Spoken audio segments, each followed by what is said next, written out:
Ketika terjadi pertempuran antara kerajaan Demak melawan kerajaan Majapahit, Demak kala itu menerjunkan Sunan Ngundung, ayah daripada Sunan Kudus, sebagai panglima tempurnya. Sementara di sisi lain, Majapahit kala itu menerjunkan Raden Hussein sebagai panglima tempurnya.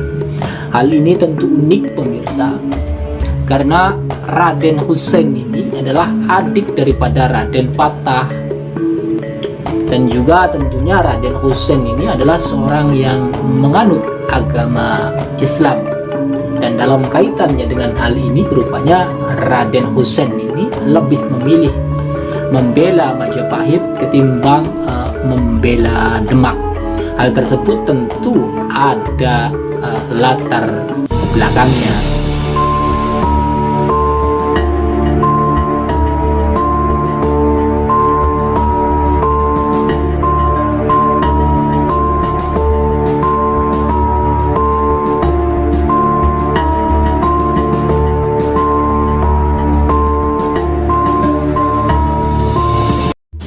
Sebagaimana yang dikisahkan dalam sumber-sumber sejarah Jawa, bahwa baik Raden Hussein maupun Raden Fatah ini adalah merupakan anak daripada seorang perempuan yang bernama Syiu Banci atau juga disebut Banyowi.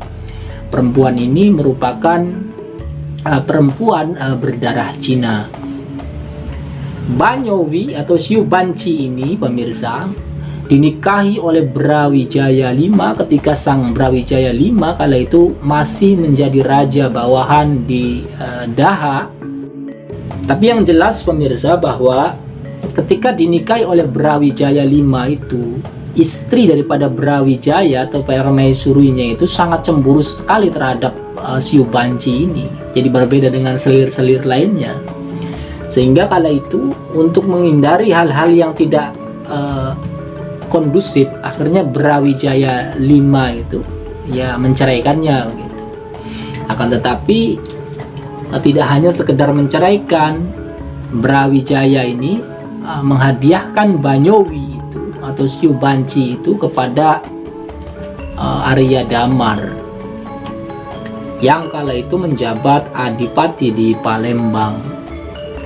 Dan ketika diserahkan kepada Arya Damar itu, konon Syiu Banci atau Banyowi itu sedang mengandung, dan anak yang dalam kandungan daripada Syiu Banci itu nantinya melahirkan putra yang diberi nama Jinbun atau yang kemudian juga dikenal dengan nama Raden Fatah. Kemudian setelah diserahkan kepada Arya Damar, dan dari hasil pernikahan antara Arya Damar dengan Syiu Banci atau Banyowi itu kemudian melahirkan satu orang putra lagi. Nah, putra itu nantinya diberi nama Kinsan. Nama Arab daripada Raden Fatah ini kan menurut beberapa sumber itu kan Hasan ya pemirsa. Sementara adiknya itu dinamakan Hussein. Karena memang pada waktu itu Arya Damar itu memang dikisahkan sudah memeluk Islam, sehingga ketika Kinsan dan Jinbun dipelihara oleh keduanya itu ya agamanya menjadi agama Islam. Jadi dengan kata lain, sejak kecil baik Raden Hasan maupun Raden Hussein atau Raden Fatah maupun Raden Hussein itu sudah beragama Islam. Kemudian pemirsa, setelah remaja atau setelah menjelang dewasa, baik Raden Fatah maupun Raden Hussein ini kedua-duanya ini memilih merantau ke Jawa. Jadi Raden Fatah dikisahkan tidak mau melanjutkan tahta di Kadipaten Palembang karena beliau merasa bukan anaknya Arya Damar. Sementara Raden Hussein sendiri kala itu waktu itu ingin menambah pengalaman lah, ingin menambah wawasan, dan dia mau merantau ke Jawa, ke pusat kerajaan itu yang ada di Majapahit itu. Nah, keduanya ini menurut naskah kronik kuil Sampokong, baik Raden Hasan maupun Raden Hussein atau Raden Fatah dengan Raden Hussein ini kemudian berlayar dari Palembang menuju Jawa. Dan tempat yang pertama disinggahi adalah Semarang. Ini menurut kronik Cina kuil Sampokong itu Semarang ya pemirsa. Nah, dari Semarang itu kemudian keduanya itu bertolak ke Majapahit. Setelah menemui Brawijaya V, Raden Fatah ini memutuskan tidak ingin mengabdi ke Majapahit. Raden Fatah ini lebih memilih berguru kepada Sunan Ampel. Sementara Raden Husein yang berambisi menjadi pengabdi negara, beliau memilih berbakti kepada Majapahit. Sehingga kala itu ya antara kakak dan adik itu berpisah.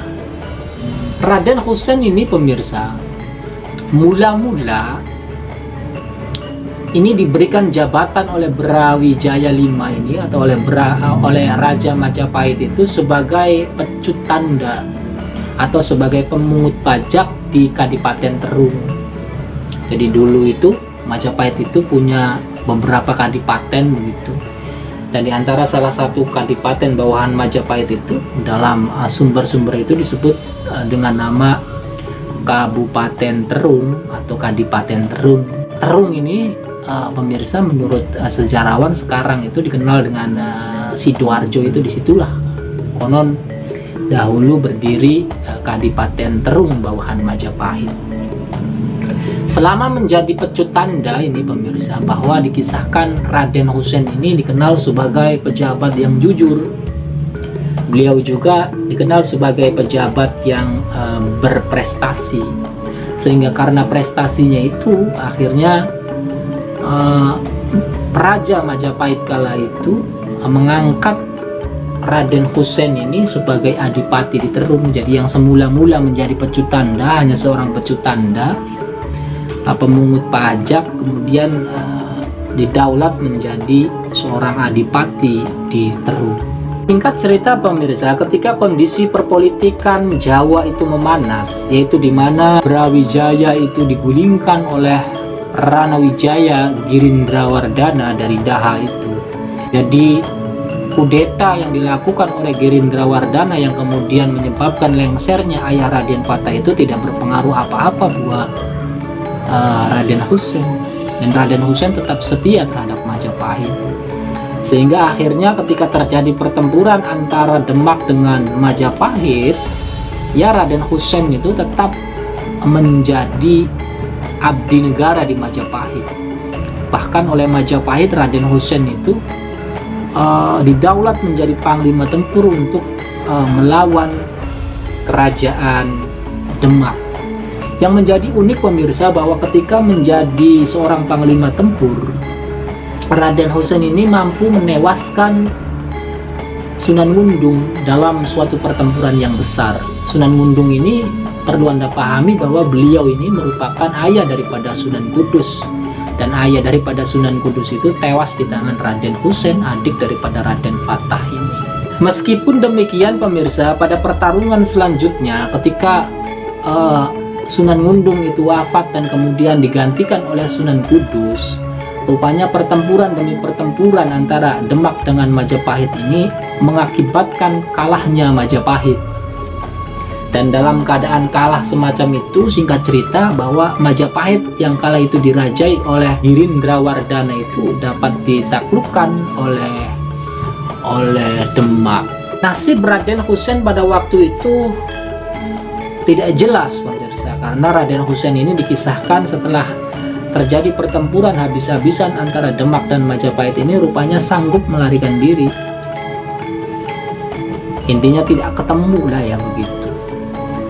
Mengamati kondisi yang semacam itu, akhirnya Sunan Kudus ini kemudian menyurati Raden Husein itu. Hal itu tentu sebagai desakan dari kakaknya Raden Fatah juga, bahwa Raden Fatah itu menghendaki ya Raden Husein itu kembali tobat aja lah, kembali ke Demak nanti diampuni gitu. Jadi intinya Sunan Kudus kemudian setelah Sunan Kudus intinya setelah Raden Husein itu tidak ditemukan, beliau itu yang mengirimkan surat, menyebarkan surat ultimatum lah semacam begitu, bahwa hendaknya Raden Husein itu menyerahkan diri ke Demak, bahwa Sunan Kudus dalam hal itu berjanji mengampuninya meskipun ayahnya dibunuh oleh Sunan Husein.